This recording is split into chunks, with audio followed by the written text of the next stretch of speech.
Сәлем қыздар, гель-лакты үй жағдайында қалай өшіреміз? Бізге қажетті құралдар: фольга қажет, мен алдын ала бәрін кесіп дайындап алдым. Ватный дискалар, мен оның орнына мақта қолдандым. Және пилка, жидкость, жылы су, қолымызды құрғатқанға сүлгі қажет. Пилкамен тырнағымыздың бетіндегі гель-лакты пилкалап аламыз. Осылай барлық саусақтарыңызға жасап шығасыз.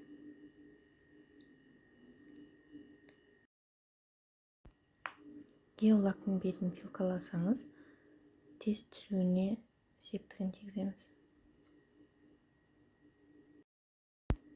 Содан кейін тырнағымызды жылы суға 10 минутқа батырамыз. 10 минуттан кейін құрғақ сүлгіге сүртіп, жидкості мақтаға құйып аламыз да, барлық саусақтарымызға фольгаменен орап тастаймыз. Ауа кірмейтіндей қылып орайсыз. Және түсіп қалмау керек, бұл осы фольгаменен ұзақ жүресіз. 30 минуттай ұстайсыз. Өстіп бір-бірден барлық саусақтарыңызға орап шығасыз.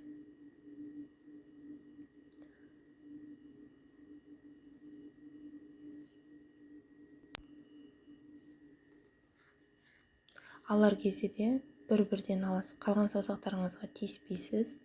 Кесекпенен бір-бірден аласыз. Егер барлығын алып тастасаңыз бірден, қалған саусақтарыңыздағы тырнақтарыңыз кеуіп қалуы мүмкін. Сол үшін кесекпенен алыңыз.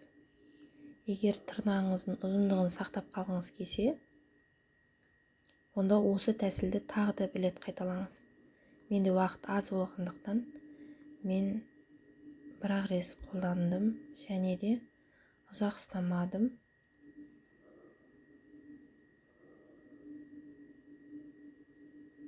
Ұзындығын алып тастадым.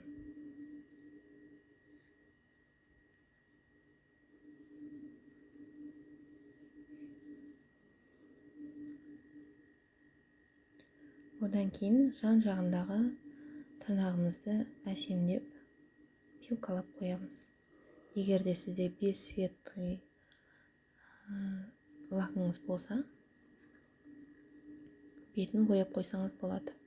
Лактың алдында тырнаққа арналған майлар бар, соны жағып қойыңыз.